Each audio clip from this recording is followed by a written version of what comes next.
Meus queridos, a graça e a paz de Jesus, nosso Senhor, de quem nós estamos diante dele. Nós nos comparecemos nesta noite para cantar e para ouvir a sua palavra. Queria convidar você a abrir a palavra de Deus no livro de Daniel.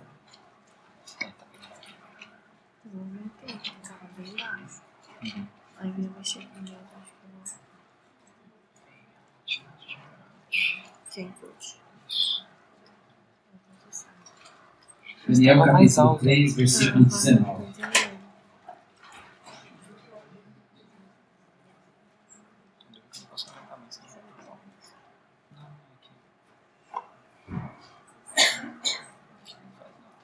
Todos fecharam?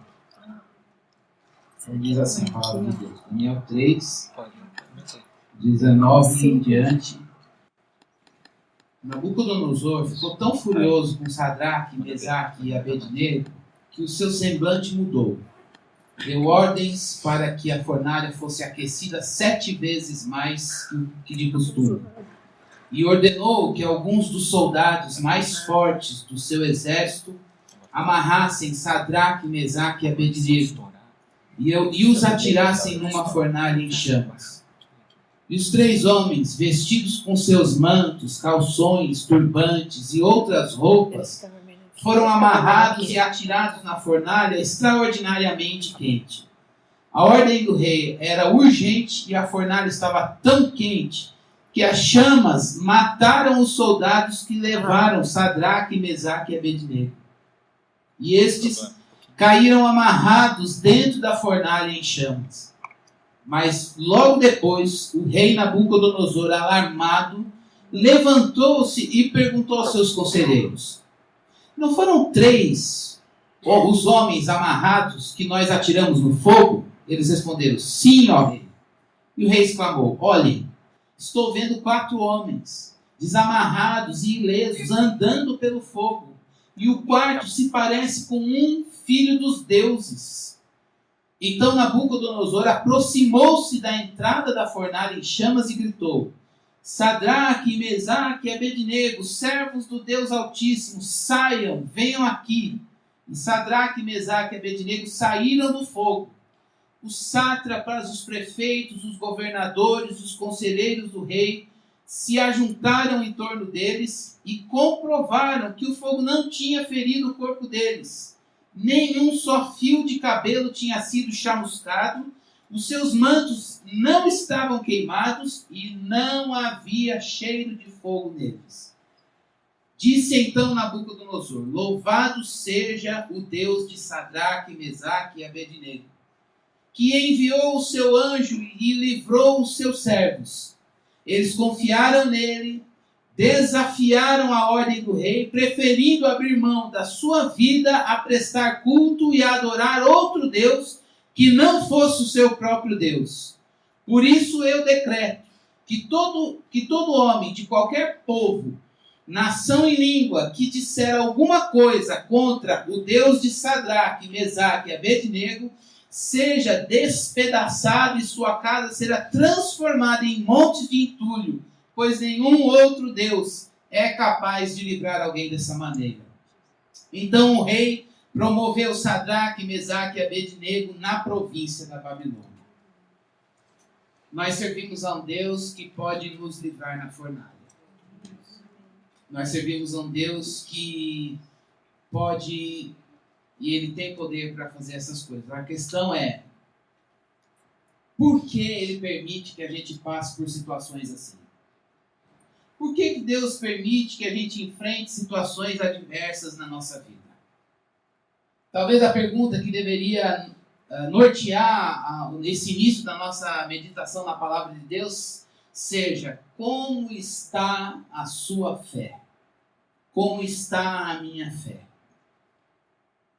Nós servimos a um Deus, o Deus que você crê, o Deus da palavra, o Deus que eu creio, é um Deus que permite que nós passemos por provas, por situações adversas. E eu gostaria que a gente nessa noite, nessa nossa breve meditação, a gente pudesse guardar o recado da palavra de Deus para o nosso coração, para que a gente possa entender Deus o agir dele, biblicamente revelado para nós, e de que maneira ele deseja forjar em nós, aperfeiçoar em nós uma fé trabalhada, depurada, fortificada no seu Filho Jesus. Como algumas lições que nós temos nesse texto para o nosso coração de um Deus que livra os seus servos na fornalha. A primeira lição que a gente tem nesse texto, queria que você pensasse nisso, é que eu e você, nós, não temos uma fé perfeita. A gente não acha isso. A gente acha que a nossa fé é maravilhosa. A gente acha que a nossa fé ela é melhor que todo mundo. Minha fé é mais bíblica que a do irmão. Imagina, ele vem com aquelas heresias, ele vem com aquele mimimi, quando ele vem com problema, eu falo, mas cadê a fé desse irmão que ele não aguenta? Então a nossa fé é muito boa. Estou sendo irônico. Mas a gente precisa entender que ninguém tem uma fé perfeita. A sua fé não é perfeita, a minha fé não é perfeita. E no momento da crise, no momento dos dias difíceis, às vezes a gente não para avaliar e reparar a nossa fé. No momento da crise a gente vai, meu Deus, como é que eu faço para garantir meu sustento para amanhã? Como é que eu faço para pagar o plano de saúde? Então a gente pensa em educação, saúde, nas finanças, na família, nisso. E aí a gente fala, mas eu não avaliei quais são os perigos para a minha fé. Mas a palavra de Deus, ela diz que a nossa fé, irmãos, não é uma coisa acessória da nossa vida. A nossa fé não é um departamento que a gente diz assim, primeiro eu cuido dos outros, depois deixa isso aqui, o que der, a fé vai ser o resto do que sobrou. Pedro, muito tempo depois de passar por várias experiências com o Mestre Jesus e ver vida, morte, ressurreição e ascensão de Jesus e expansão do cristianismo, escreve para os irmãos que estavam debaixo de perseguição, que vai ser objeto de nossa meditação no segundo semestre. Portanto, é um momento meio plim-plim. Agora, se isso é bom, só não vislumbre. Mas pense que ele, muito tempo depois, ele disse o seguinte: a nossa fé, ela é muito importante e ela é valiosa, ao ponto de ser provada pelo fogo, porque ela é muito mais cara do que o ouro. Então a pergunta de Deus nesse momento, para mim, para você, para nós que vivemos o dia mal é: como está a sua fé? Como está a minha fé? A gente poderia pensar, meu Deus, como é que estão as minhas finanças? Como está meu casamento? Como está meu ministério, minha família, minha vida, sei lá, ou várias coisas. E a gente diz, mas como está a minha fé em Deus, em Jesus, no Evangelho, na Palavra de Deus? Porque a gente precisa se conscientizar que nós não temos uma fé perfeita. Eu não tenho uma fé perfeita, você também não tem uma fé perfeita. E o fato de nós não termos uma fé perfeita, não importa quem sabe ou não sabe. Importa que o Deus a quem nós servimos, Ele sabe como está a sua fé e como está a minha fé. Por isso, Ele mostra que há necessidade de provas para você e para mim. Esse é um poder que eu não tenho. Esse é um poder que você não tem. Quem dera nós tivéssemos. A gente olhar a fé de um filho e dizer, meu Deus, meu filho, a fé dele é muito rasa. E aí eu vou dizer, Deus, vou mandar uma prova para ele, para que ele possa passar por um estreito e aprender alguma coisa sobre Deus. A gente não tem esse poder. Nem eu. Deus, a minha fé está fraca. Minha fé eu estou vulnerável a tantas coisas. E eu não sei que experiência proporcionar para mim mesmo para que isso melhore. Isso é um poder que só cabe a Deus. E Ele sabe promover a experiência exata para mim e para você, para que a nossa fé, que não é perfeita, possa ser fortalecida. Isso faz toda a diferença quando a gente entende que o nosso Deus nos permite passar por provas. Isso faz toda a diferença quando a gente entende que Deus quer mostrar para mim e para você que a nossa fé precisa de crescimento. Que a nossa fé precisa de aperfeiçoamento. Que a nossa fé precisa ser edificada, fortalecida, alicerçada em Jesus e no Evangelho. Irmãos, eu queria que a gente... Isso não vai ser uma coisa que a gente vai ouvir se a gente não tiver um coração humilde para dizer: é verdade, Deus. É verdade. Minha fé precisa ser edificada. Eu não sei se eu preciso crer mais, mas eu preciso crer melhor. Se isso não acontecer, a gente para o sermão. E vamos para casa e pensar nisso. Se nós não tivermos um coração humilde para ouvir Deus, e eu não estiver aqui com humildade para dizer: Senhor, como está a minha fé? Como está a sua fé? Eu gostaria de que, se eu parasse o sermão agora, acabou a luz, sei lá, Jesus voltou, a gente ficasse com essa pergunta: como está a minha fé? Será que a minha fé? Estou perguntando isso para mim, e esse é uma chamada de Deus para mim e para você. Como está a sua fé? Não é para a gente arrancar o cabelo da cabeça em desespero e dizer: socorro, acho que eu não tenho fé, meu Deus. Não. Porque Deus, mais do que nós, sabe. E se Ele, uma vez que Ele coloca a prova, a experiência exata para você e para mim, é porque Ele nos ama. E a fé é um órgão que nos aproxima dele. Sem fé a gente não consegue estar diante dele.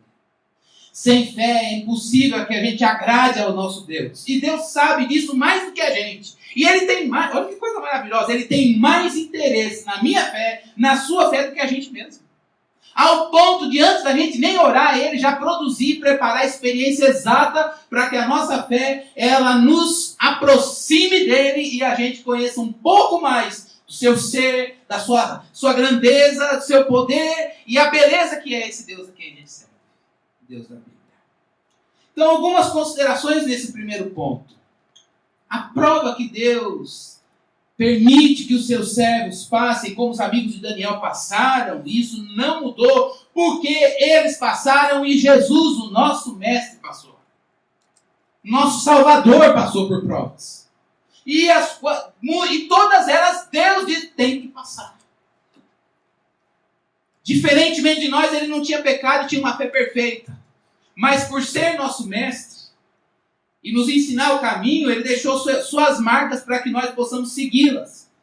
E a primeira questão que a gente tem que pensar é que essa prova não é para levar você e a mim ao pecado. Muito pelo contrário, é para aperfeiçoar aquilo que você já é, o que há de Cristo em você, o que há de Cristo em mim, e aquilo que nós fazemos em nome de Cristo e para Cristo. Talvez você diga: Senhor, eu já aprendi a orar, eu já aprendi a viver o Evangelho, eu já aprendi a ler a Bíblia, eu já aprendi a ser um marido, uma mulher, um crente cristão em todas as esferas da minha vida social. Beleza! Mas as provas que Deus permite que nós passemos é para o aperfeiçoamento daquilo que nós somos e daquilo que nós fazemos em Cristo e para Cristo. Por isso a gente precisa examinar. É a fé, uma fé forjada pelo Senhor, que faz com que a gente faça as coisas do jeito certo. Eu não sei como é que você está fazendo as coisas. Talvez a gente, na rotina, a gente se acostuma, até se acostuma com as coisas sagradas. O sagrado assume um lugar comum para a gente na vida. A gente entra, sai, vai, vem, e aí sai do domingo, vai para a segunda, da segunda para sábado, volta para o domingo e fala com as pessoas, e fala com Deus, e lê, vai para a PG, volta, escuta o sermão na internet, ou não, lê a Bíblia, lê presente diário, faz alguma coisa, e aí a gente diz: meu Deus, está tudo tranquilo, mas a gente não para pensar naquilo que a gente é e naquilo que a gente faz. A prova que Deus permite que os seus servos passem, que Ele soberanamente controla isso nas suas mãos, nesse sentido, irmãos, tem a função de peneirar e deixar aquilo que é genuíno na fé e arrancar aquilo que não reflete Jesus. Será que eu, você, hoje, precisamos entender que Deus precisa peneirar as coisas e deixar o que é genuíno, o que reflete Cristo na nossa vida? Esse é o objetivo. Daí a gente pode pensar algumas coisas para examinar o nosso coração nesse primeiro pontinho do porquê que Deus permite a prova na vida de um servo de Deus. Se quando eu passo pela prova, quando você passa pela prova, a gente tem fé na promessa da palavra de Deus, ou a gente anula as promessas da palavra de Deus?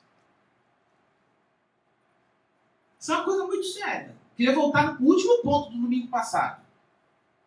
Quem não estava aqui, presta atenção nisso. E quem está, relembre. Às vezes, em nome da pureza da palavra, a gente se esquece de ter expectativa no poder de Deus. A gente fala, não, o evangelho é para eu saber, é a minha confissão, é o corpo é o conteúdo que é cristocêntrico, isso é muito bom. Mas na hora da dificuldade, a gente se sente sozinho, abandonado, e não tem coragem de rasgar as nossas necessidades diante de Deus. Promessa, não posso nem pensar. Isso é triunfalismo. Mas é nesse momento da prova que a gente pode dizer, Deus, o Senhor não responde nada, o Senhor não faz nada. E eu estou aqui, passando imerso no problema. Imerso no problema. Mas ainda assim, eu queria recitar as tuas promessas. Ainda assim, eu queria dizer o que a Bíblia diz, que o Senhor é e o que o Senhor faz. Se a nossa fé, ela é uma fé que está sendo trabalhada por Deus, a gente passa pela dificuldade e a gente, ainda que a dificuldade seja uma interrogação para nós a respeito da ação divina, não entendi. Não entendi por que Deus escolheu esse caminho para a minha vida. Mas ainda assim, as promessas dele me fazem descansar no ser dele. Ou a gente diz, é tudo bobagem, prefiro anular. Idiota, pueril que eu fui de confiar que Deus ia fazer alguma coisa. E aí a gente tem, às vezes, até algumas... A gente, às vezes, fica pastoralmente observável nessas horas. Aí a gente chega no... Primeiro, eu não quero ouvir aquele irmão. Aquele irmão, ele é uma alegria em pessoa, só conta bênção, ele só fica falando que está tudo bem, que é assim mesmo, que a gente passa por luta, mas o Senhor dá vitória, e aí, que aí ele orou e Deus fez. Eu falo, não quero falar com ele. Porque parece que o evangelho que ele segue é totalmente diferente do meu. Ou ele é um alienado, ou Deus prefere ele que a mim. E a nossa tendência, quando a gente está anulando promessa, é se isolar do povo de Deus. Porque a gente não aguenta testemunho, a gente não quer que ninguém venha falar que o evangelho é uma bênção, que as promessas de Deus, eu estou passando pelo vale da sombra da morte, mas eu vejo o Supremo Pastor me olhando, o lobo se aproxima, mas ele me guarda nas suas mãos, e a gente não quer, a gente fica irritado com gente que a gente vai dizer assim, esse aí, ou ele está no primeiro amor, ou ele é inocente, ele não sabe das coisas que eu sei, ele não passou pelas coisas que eu passei, e a gente joga fora todo o vigor. Ainda que marcados pelas experiências da vida, a gente prefere anular as promessas. Irmãos, promessa não significa que a gente não vai sofrer, mas que no sofrimento a gente tem uma garantia, Deus está conosco. Segundo ponto que a gente às vezes fica aqui angustiado de saber que a nossa fé não está tão genuína, é que às vezes quando a gente passa pela prova, a gente esquece do afeto por Deus. E aí a gente só vê se o nosso foco estava nas suas dádivas. E isso deixa a gente amargo no coração. Fulano tem 1001 bênçãos para contar. Eu, pouquíssimas. A maior beleza de uma fé, irmãos, não são as dádivas divinas. Elas nos acompanham e nós devemos orar porque temos promessas para isso. Mas é o afeto pelo ser dele. Quer dizer, Deus, obrigado por te conhecer. Eu te agradeço pelo prazer de crer. Você já parou para pensar nisso? Irmãos, o que seria levantar todos os dias e eu não sei no que crer? Minha vida está no vento. Onde ele soprar, ela vai. Eu não sei o que fazer. Se está tudo bem, ufa. Se não está, socorro. Não sei o que fazer. Agora, um crente é aquele que olha as situações horríveis diante dele e diz, Deus, eu estou com medo. Eu estou com medo. Eu quero chorar. Me dá desespero, me dá angústia, me dá depressão, me dá... Mas que bom saber que eu posso crer em Deus. Olhando tudo isso diante de mim, é o prazer de crer, irmãos. Eu não sei se você já parou para pensar nisso, ou se não é o momento da gente relembrar isso hoje. Uma fé genuína e uma fé verdadeira está feliz de crer em Deus. E não crer em qualquer outra coisa. Dizer, Deus, obrigado, porque eu estou crendo no Deus que criou os céus e a terra e que se revelou em Jesus para se aproximar e se revelar e viver em mim. Me ajuda a passar pelos problemas. Obrigado porque eu creio. Antes eu não cria. É aquilo que Abacuque passou. E que Paulo, escrevendo para os irmãos de Roma, disse, olha, vocês estão na capital do império, uma grande capital, cheia de poder, com a sabedoria dos gregos, mas a gente não se envergonha do evangelho, porque ele é o poder de Deus para a salvação. Ele tem poder. E ele nos mostra que o justo vive pela fé. Começa com a vida na fé, se desenvolve na fé e termina na fé, quando Cristo voltar. Irmãos, como está a sua fé? Como está a minha fé? Nós cremos nas promessas do Senhor que não desassociam suas bênçãos do seu caráter, e ainda que não hajam as bênçãos imediatas como a gente queria, mas a gente consegue confiar na soberania de Deus, entender que esta é a vontade dele para a nossa vida e dizer, Deus, o meu não anula o teu ser e as tuas promessas. Obrigado porque eu creio. Isso me dá vigor para viver. Às vezes a gente se esquece do prazer que é crer em Jesus. Confiar em Jesus, entregar a vida para Jesus. É uma alegria que antes dele a gente não tem. E o que seria a nossa vida sem Jesus? Por isso, esta fé, esta prova que Deus permite para mim e para você, eu não sei qual é, quais são as provas que você já passou, as provas que você possa estar passando hoje, ou se você está no momento da calmaria, prepare-se. Porque Deus te ama, me ama, nos ama, e Ele tem mais interesse que a nossa fé nele esteja alicerçada no seu Filho Jesus, e Ele sabe promover a experiência exata para você e para mim. Para que a gente possa dizer, Deus, muito obrigado, porque eu creio. Sem crer, eu teria me matado, eu teria sucumbido a outros deuses, eu ia pegar atalhos para cá e para lá, eu ia dar um jeito com as próprias mãos, mas hoje em Cristo Jesus, eu paro todas as coisas de mim agora. Se eu tiver que ir para o fogo, vai comigo. Obrigado, porque eu continuo crendo. Como está a sua fé? A verdadeira fé se expressa, irmãos, em ação certa. Se nós temos fé, nós agimos a partir da fé. Se nós temos uma confissão na palavra de Deus, ela se expressa naquilo que a gente faz. A coisa mais triste é a incoerência. A coisa mais triste é aquele crente que é uma bênção para todo mundo, mas a vida dele, ele fala, não, mas eu tenho, vamos lá, eu vou orar com você, e tarará. Aí ele diz, mas irmão, e por você? Não, eu sou só para os outros. Não! Aquilo que você prega também diz respeito a você. Deus, você também é obra de Deus. Ter uma fé genuína significa que a gente age a partir dela. E essa ação tem duas coisas. A gente se rende aos mandamentos da palavra. A gente se rende aos mandamentos da palavra. E a gente confia nas promessas dessa palavra.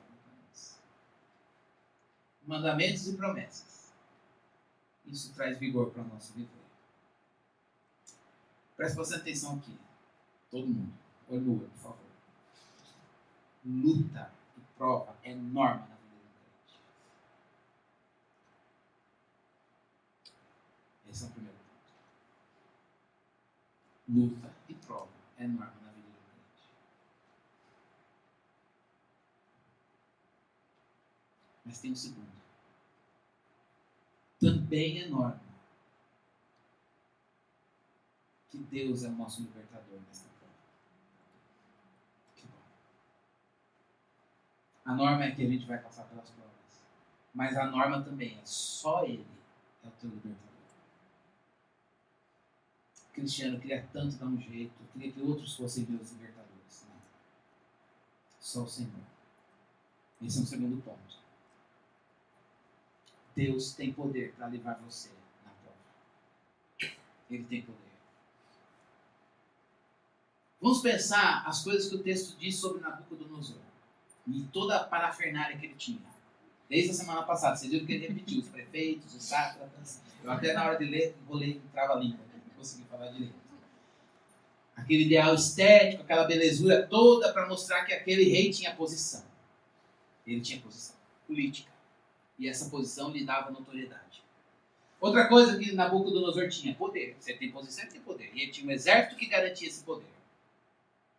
Outra coisa que Nabucodonosor tinha, bravura. O texto diz que ele foi tomado de fúria pela atitude dos amigos de Daniel. Então ele tem posição, ele tem poder, ele tem bravura, ele tem pompa, ele tem força armada e ele tem poder material, riqueza, para fazer o que ele quiser fazer. Tanto é que lançou aqueles 3 servos de Deus no fogo. Agora pensemos no poder que Deus tem. Se é certo, é norma que nós vamos passar pela luta, é norma que Deus é o nosso libertador. Como Ele liberta? A primeira coisa, irmãos, o poder de Deus eu queria falar uma coisa puramente e devocionalmente para o nosso coração. A libertação na prova que Deus nos dá, o poder dele se manifesta como, em primeiro lugar, Ele está presente. Meu Deus.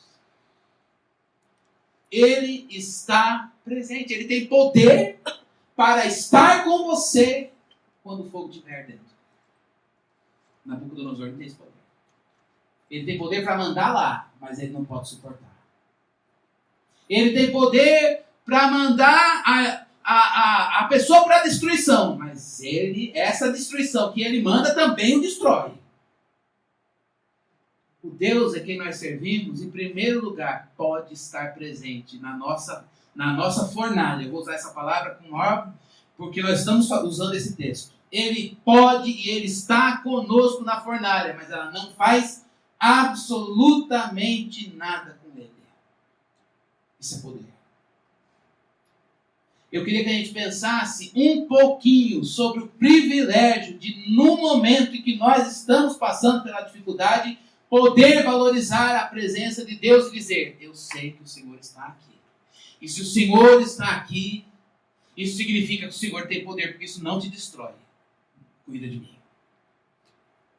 Irmãos, pensar o privilégio que um filho de Deus tem de ter a presença de Deus. Acho que a gente não se deu conta ainda do quão rico nós somos, porque a gente pode dizer, Deus está presente aqui. Como a gente queria fazer isso? Quantas vezes, talvez eu já não tenha verbalizado isso para você, irmão, minha vontade é de arrancar você daí. Mas eu não posso. E a minha vontade agora é de ter poder de onipresença, para estar aqui e estar aí também. Mas eu também não posso. E aí a gente faz uma coisa bem feita. Mas a gente serve a um Deus que pode, aqui à distância, eu posso falar com Ele. E você pode falar com Ele. E a presença dele estará aí. Melhor do que a minha, melhor do que qualquer outra pessoa. A presença de Deus. Eu não estou falando da presença mística. Não estou falando da presença mística que talvez ele fale assim, como que é a presença dele? A gente vê? A gente sente alguma coisa? Mas é saber que Deus se fez carne e habitou entre nós no seu Filho Jesus para morar na nossa vida, para que a gente não ande mais sozinho. A gente vive rodeado de pessoas e se esquece às vezes que nós temos uma companhia. E essa companhia é a companhia do nosso Mestre Jesus conosco. Ele disse, olha, vocês vão e façam tudo que eu estou mandando. Mas há uma certeza, eu estou com vocês todos os dias, até a consumação dos séculos. Eu queria que nós pensássemos nos votos que nós fizemos. No voto que você fez dizer, Jesus, eu entrego a minha vida para você. Acho que esse é o mais crucial da vida. Será que desde aquele dia a gente tem valorizado a presença dele e buscado a presença dele para dizer, é esta presença que vai me dar poder para passar pela prova? Votos de casamento. Senhor, eu não confio em mim para casar. Também não confio no meu cônjuge. Eu confio no poder do Senhor. Eu quero que o Senhor esteja presente no meu casamento. Senhor, eu vou lá numa empresa que vão acabar com a minha vida. O pecado reina. E a minha segurança é saber que Jesus está comigo. Se eu vou entrar, eu estou aqui numa família de pessoas que, desde o momento que eu entreguei minha vida para o Senhor, são várias as possibilidades que a gente encontra na vida. A nossa segurança é dizer, eu não estou sozinho. O Senhor está comigo. Isso não me blinda. Isso não me faz santão os evangélicos do Brasil. Isso não me dá poder de triunfo nenhum. Não me faz ostentar e exibir a graça. Muito pelo contrário, faz a gente se calar e dizer, Deus, obrigado, porque eu sei que o Senhor está comigo. Irmãos, eu não sei como verbalizar isso de outra forma, a não ser do jeito que eu tenho dito aqui até agora. Mas aqueles amigos não eram melhores crentes do que eu e você. Eles só souberam valorizar a presença de Deus com eles. Uma fé genuína valoriza a presença de Deus e busca a presença de Deus. E como é que a gente busca a presença de Deus? Usando o nosso tempo. Como é que a gente busca a presença de Deus? Vigiando aquilo que Satanás usa para roubar a nossa vida na presença dele. Olha, essa conversa não é para mim. Essa fofoca eu quero que fique para lá. Essa brincadeira eu acho que vai ferir meu coração. Esse olhar não é para mim, não. Esse convite que eu recebi não é pecado, mas vai me afastar de Deus. Eu não quero. Eu quero estar na presença dele. Valorizar a presença dele é a resposta que a gente faz em busca a essa presença de uma vida de oração e meditação na palavra de Deus. Mas não só a sua presença, mas se tem a sua presença, tem também o olhar de Deus e a sua misericórdia. Não sei se você pensa nisso. Mas quantas vezes no meio da dificuldade a gente quer o quê? Que alguém entenda o que a gente está passando. Senta aqui, eu vou falar a minha dor para você. Senta aqui. Principalmente, pastor, eu não quero que o senhor fale nada, eu só quero que você me entenda. Eu falo, Senhor, o senhor entende, então eu não tenho a sabedoria que o senhor tem, mas, como amigo, o amor aproxima. O amor aproxima. E mesmo que a gente não passe pela experiência da pessoa, a gente entende o que é sofrer, por amor a Cristo. Digo, fulano, eu no seu lugar, não sei o que eu faria. Mas eu sei que a matriz é a mesma. Deus dá essa prova para você e dá outra para mim. E de prova, eu também estou entendendo. Segura na minha mão, quero segurar na tua. Vamos caminhar juntos. Mas tem uma coisa sobre nós que o melhor amigo não consegue. O olhar aqui dentro. Deus vê seu coração no momento da prova. Ele sabe o que está dentro do nosso coração. Lembra de Israel, lá no deserto? Deus disse que levou eles para o deserto, deixou eles passarem pela fome, por todo aquele aperto, para saber o que estava no coração. Porque o olhar dele, a presença de Deus estava lá. Mas não só a sua presença. Se a sua presença estava, o olhar dele também estava.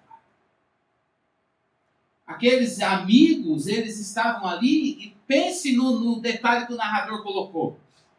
Queridos, o texto diz que eles estavam com roupa, calção, e aquilo era atrás de festa. Sem triunfalismo nenhum e celebração barata, mas eles estavam ali dizendo, olha, nós temos uma presença, uma mulher sobre nós. E é por isso que na fornalha a gente desfruta a presença dele e o olhar dele sobre a nossa vida. O olhar de Deus está sobre você. E talvez quem você acha que tem poder para te livrar de lá, não está te vendo. A gente queria que outras pessoas vissem. A gente às vezes quer chamar a atenção para que outras pessoas percebam o nosso sofrimento. Mas uma fé verdadeira diz, Deus, obrigado por o Senhor estar aqui. Eu sei que o Senhor me quer. Não é uma solidão, mas é uma vida de se fechar em oração e se expor diante de Deus. É a alegria de dizer: Deus, eu sei que o Senhor me sonda. O Senhor conhece o meu coração. É certo que nós vamos passar pela prova, mas é certo que Deus é nosso libertador. Deus não precisa dos instrumentos de Nabucodonosor para te libertar. Talvez você pergunte assim: a Fonte Sicar podia fazer umas campanhas para a gente ter umas coisas mais rápidas, umas coisas mais... Olha, irmãos, eu quero dizer honestamente, o poder de Deus está aqui. Amém. Porque Jesus está aqui e só. Ele tem dado um testemunho do seu poder no nosso meio, porque a presença dele está aqui. Isso nos basta. A gente não precisa emprestar nada do mundo. E a gente não precisa fazer métodos para que Deus venha manifestar mais ou menos poder. Jesus é todo poderoso. Ele é a palavra. E o seu Espírito habita em nós. Estejamos aqui com o coração resoluto. Estejamos aqui com o coração rendido, dizendo: Deus, muito obrigado. Porque a tua presença está neste lugar. Nós estamos aqui reunidos em nome de Jesus. Que o nosso coração seja como o coração daqueles homens, confiantes. Um coração confiante, que valoriza a presença de Deus e se submete ao olhar de Deus. Um coração confiante, que se submete, valoriza, se submete ao olhar e valoriza a presença de Deus, é um coração que tem constância na espera. Esse é um ponto que a gente está no século XXI tem dificuldade. Constância na espera. Senhor, eu não acredito. Irmãos, lembre-se que quando a gente não tem uma fé genuína, a gente pode passar pela prova e às vezes a gente sair mais ferido, sair amargo dela. Negando as promessas de Deus, embora porque ele não agiu do jeito que a gente queria. Mas um coração confiante que valoriza a presença de Deus, há um quarto homem. Havia um quarto, a presença de Deus estava lá. O olhar dele estava sobre eles. Isso fez com que aqueles homens pudessem dizer: Deus é o meu auxílio e Ele é o meu escudo. Eu não quero outro. Eu espero. O tempo que for para ficar aqui. Não há como a gente saber quanto tempo vai durar. Mas há uma certeza: Ele é o meu auxílio, o meu escudo. Auxílio no sentido de dizer: está difícil, eu estou fraco. Ele é auxílio, Ele provê o que a gente precisa. Choremos as nossas necessidades diante de Deus. Igreja, estamos aqui num culto de domingo, é o momento da gente sair de casa. Eu vim chorar as minhas necessidades diante de Deus. Eu vim rasgar meu coração diante dele e dizer: eu quero que o Senhor me auxilie, eu não quero outro. Eu não quero que o irmão abençoado, eu quero Jesus na minha vida, eu quero o auxílio dele, para que eu fique aqui. Estou me sentindo ameaçado, perseguido, socorro. O Senhor me defende. Não quero me sentir sozinho. Mostra que o Senhor tem todo o poder e está comigo. Eles tinham consciência disso, valorizavam Deus e queriam Deus. Segundo ponto, eles tinham a alegria de confiar. Um coração alegre de saber: Deus, eu vou passar por isso, ou estou passando por isso, mas o que eu mais quero é conhecer alguma coisa do Senhor que eu ainda não conheço. Eu estou alegre por isso. Você já parou para pensar nas provas que você passou? A gente tem que fazer esse exercício. Se de todas as provas que você já passou, você olha para elas e diz: eu não aprendi nada sobre o caráter de Deus, a gente tem que se avaliar. A alegria é dizer: Deus, eu te conheci um pouquinho mais. E isso valeu. Doeu, mas valeu. Eu estou alegre por isso. Constância na espera. E a alegria de conhecer e confiar no Senhor. Isso é valorizar a presença e o olhar de Deus durante o fogo. Irmãos, é certo que você vai passar pela prova, mas é certo que Deus é teu libertador e Ele está presente. Ele está presente. Fico pensando quantas vezes a gente não diz isso, né? Eu só queria que alguém estivesse aqui. E eu só queria alguém que me entendesse. Não é isso? Alguém que esteja e alguém que me entenda. Essa oração já está respondida. É Cristo Jesus. Ele está aí. E ele olha. Agora, aquele que está passando por isso porque ele permite, está ali com trajes de festa, dizendo muito obrigado, porque eu quero ser constante nessa espera. Dure o tempo que durar. Tem coisas que você já vai saber, ó, a minha vida não vai ser igual a fulano. Tem coisas que você vai ver, minha vida não vai ser. Nesse ponto aqui, eu sei que para mim vai ser fogo. E aí a nossa tendência é comparar. Puxa, como eu queria ter... A gente tem que saber, Deus, muito obrigado. Porque eu sei que esta situação vai revelar mais do Senhor, não só para mim, mas vai revelar o Senhor aqui em mim. E eu vou ficar mais parecido com o Senhor. Quem faz isso? Ele. A gente faz o quê? Se compromete com fé. A ação é toda dele. Irmão, se o seu coração está sozinho, se você se sente solitário, se você se sente em solidão, se você queria alguém, um pai, alguém poderoso para te ajudar, para livrar você, para fazer alguma coisa, a resposta é que há um Deus que está com você lá. Agora eu só queria terminar mostrando a tristeza do que é não ter uma fé genuína e nem ter fé. Quem foi esse personagem no texto? Nabucodonosor. Safadinho, canalha. O que ele fez? Horroroso. E pior, que a gente é tentado pelo maligno até a atitude dele. Quando ele percebeu que Deus estava lá, o que é que ele fez? Antes, no começo, ele teve uma fúria insensata. Olha, irmãos, quando a gente não tem fé genuína e a gente se entrega para a fúria. Eu vou citar o texto que você aplique do jeito que você quiser, na sua vida e nas suas fraquezas. Aquece 7 vezes mais a fornalha para o outro. Isso é coisa de quem não é de Deus, não. Se você na fúria quer aquecer 7 vezes mais, pense que isso não tem nada a ver com o Evangelho. Se a nossa insensatez de não ter fé faz com que a gente não só aqueça, mas ate os pés. Você pense isso na sua vida aí, como você é tentado, porque nós somos tentados a fazer isso para pessoas.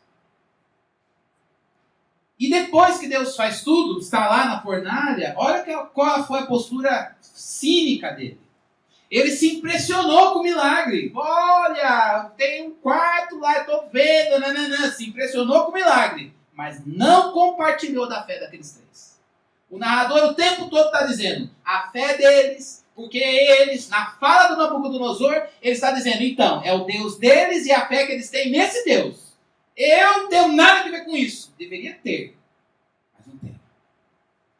Não compartilhou. E o coração dele não foi suavizado pelo poder de Deus. Ele viu aquilo, se ele fosse um servo, ele diria, aleluia. Mas porque ele não tem fé, aquilo que era manifestação do poder de Deus, trouxe perturbação para ele. É o que a gente vai ver na semana que vem. Não, daqui 15 dias. Irmãos, que Deus nos livre de não ter uma fé genuína.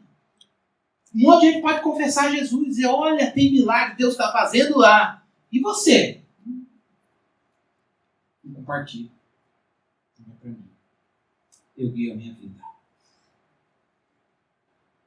Deus livra a gente na fornalha e a nossa fé não está perfeita. Esse é um recado de Deus para mim e para você. Sua fé não é perfeita. E ela precisa de prova. Porque ela é valiosa. Queria falar pessoalmente para nós. Vamos cuidar da nossa fé. Cristiano, tenho muitas urgências na minha vida hoje. Você me falar que eu tenho que cuidar da minha fé. Sim. Sem fé é impossível agradar a Deus. É necessário que aquele que se aproxima de Deus creia que Ele existe e que Ele é galardoador daqueles que buscam. Vamos fazer isso, Senhor, eu quero cuidar da minha fé. Na verdade, cuidar é permitir que Cristo cuide. É permitir que Cristo nos torne mais vulneráveis a Ele. É se embebedar mais da presença dEle. É não permitir que as provas que Ele permite que a gente passe nos tornem amargos. ou críticos dele. Ou que a gente, por não entender os planos de Deus, anule as promessas. Ou a gente se queixa de que Deus não fez nada. De que adianta ter servir a um Deus grande e santo, mas que não faz nada na minha vida. É a alegria de crer. A alegria de crer. Nós vivemos dias difíceis, irmãos. Desde que Jesus veio, enviou seu Espírito até que ele volte, são dias difíceis. E se a gente não levantar todo dia e dizer assim, Senhor, obrigado, porque eu creio em Jesus. Não sei como que a gente ia educar filho. Não sei como é que você ia casar. Não sei como é que você vai trabalhar. Não sei como é que você vai sonhar com amanhã se você não confiar no Evangelho de Jesus, que é o poder de Deus. A nossa segurança é Jesus. Vamos deixar Jesus Cristo acrescentar a nossa fé. Nossa fé precisa ser equipada. Que o caminho para isso seja a prova, louvado seja Deus por isso. Porque nós vamos passar por ela confiantes e alegres, porque a gente vai conhecer um pouco mais dele, porque ele está presente e ele olha para cada um de nós. Vamos orar ao Deus que está presente.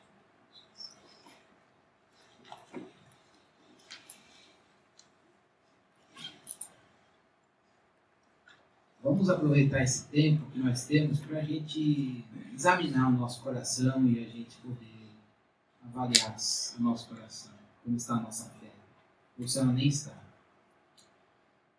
Mas sem desespero e angústia, mas com alegria, porque a palavra de Deus é o encontro. Significa que ele vem ao nosso encontro.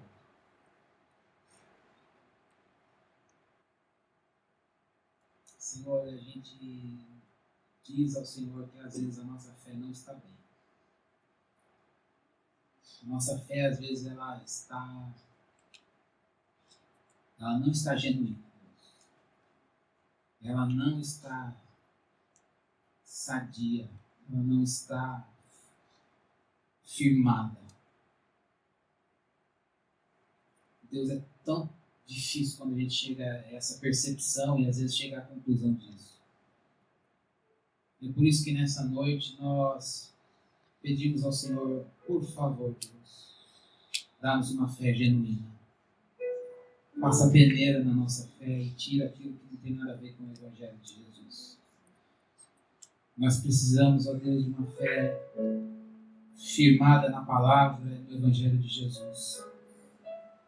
Senhor, se nós temos desacreditado do Deus da palavra e das suas promessas, se nós não conseguimos, Senhor Deus, passar por provas, ó Deus, e de uma maneira confiante, Senhor, de uma maneira, Senhor Deus, alegre pela expectativa de perceber o Senhor nisso, ó Deus, isso pode ter efeito ruim, danoso dentro de nós. Ó Deus, limpa o nosso coração nesta noite. Limpa o nosso coração nesta noite, Senhor. Nós queremos deixar para Jesus o medo, a solidão, o desespero, a angústia, a amargura, qualquer coisa, Senhor Deus, que mostra que a nossa fé está cheia de coisas entulhadas, cheia de coisas que não refletem a graça e o vigor de Jesus. Senhor, nós pedimos nesta noite, por favor, tem misericórdia de nós. Tem misericórdia da minha vida, tem misericórdia dos meus irmãos. Nós todos estamos aqui pedindo ao Senhor, ainda que a nossa fé seja um grão, ainda que a nossa fé seja pequena, Deus, mas que ela seja genuína, que ela seja pura, que ela seja, Senhor Deus, bíblica, cristocêntrica, que ela encontre beleza em Jesus, que ela encontre desejo por Jesus, que ela não queira trocar Jesus por nada e ela não se canse de Jesus. Dá-nos fé em Jesus. Dá-nos fé em Jesus, Senhor.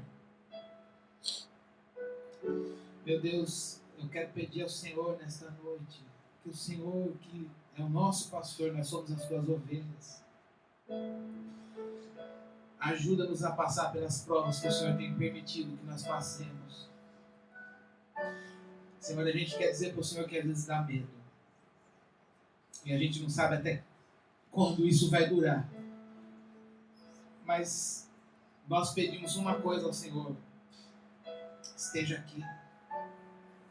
Olha para nós. Que a meditação na palavra e uma vida de oração transmita o teu olhar sobre nós. Quebranta o nosso coração para que a gente passe pelas provas, Deus, confiantes. O Senhor não mandou prova para pecar, o Senhor não mandou prova para cair, o Senhor mandou prova para crescer. Para ver mais de Jesus em nós. Que o nosso coração te agradeça. Livros de uma confissão horrível, como a de Nabucodonosor, dizendo que os outros tinham fé. De que o Senhor era o Deus deles. Mas que nessa noite nós possamos perceber que o Senhor tem mais interesse de que nós cheguemos à glória do que nós. Que o Senhor é poderoso para nos fazer chegar fiéis e cumprir bem a nossa carreira, esquecendo as coisas que ficam para trás e prosseguindo para o alvo, pelo prêmio da soberana vocação do Senhor em Cristo. Dá-nos a palavra que o Senhor deu para Paulo, que nós combatemos o combate, que nós completamos a carreira e nós guardamos a fé. Senhor, nós não queremos abandonar a fé. Nós não queremos retroceder na fé. Nós não queremos, Senhor Deus, parar na fé. Nós queremos crescer na fé. Dá-nos o crescimento na fé, Senhor. Ainda que, Senhor Deus, nesta oração estejamos pedindo as provas para o Senhor. Dá-nos crescimento na fé. Dá-nos uma fé cheia de amor. Dá-nos uma fé cheia de humildade. Dá-nos uma fé cheia de vigor. Dá-nos uma fé cheia de Bíblia e de Jesus. Dá-nos uma fé, Senhor Deus, uma fé confiante, uma fé alegre, uma fé com paz. Dá-nos uma fé, Senhor Deus, que se alegra de crer. Ainda, Senhor Deus, que tudo esteja em desvio, ainda que tudo esteja em corrupção à nossa volta. Que nós olhemos a sanidade do Evangelho e digamos obrigado, porque o Evangelho é saúde para a nossa vida, para a nossa mente, Deus. Livra-nos das filosofias deste mundo, dos deuses deste mundo, das atrações e luzes deste mundo, e que tenhamos todos uma fé firme em Jesus e na palavra. E assim vejamos teu poder, teu olhar, tua presença sobre nós. Revigora a fé, Senhor. Revigora a fé de cada um de nós. Aquele que está aqui desesperado com o dia de amanhã. Aquele que está aqui, Senhor Deus, que não sabe e não te vê. Eu não sei, Senhor Deus, como, mas o Senhor pode manifestar a sua presença em cada um de nós e para nós. E aqueles que o Senhor deseja livrar da prova, Senhor Deus. Aqueles que o Senhor deseja dizer, chega, faça, porque o Senhor tem poder para fazer. Mas se não é tempo, Deus, nossa oração é madura para te dizer, nos deixa aqui. Mas que sejamos aprovados e percebamos mais e mais, cada vez mais do teu poder e da graça do Senhor na nossa vida. Tira o rancor, tira a impureza, tira as coisas que não agradam o Senhor da nossa vida. E que esse fogo, Deus, que não é para a nossa destruição, ele seja usado para o aperfeiçoamento do caráter de Jesus na nossa vida. Jesus é a nossa esperança, é a nossa vida. Obrigado porque o Senhor o enviou para que nós vivamos a sua vida. É no nome dele que nós oramos.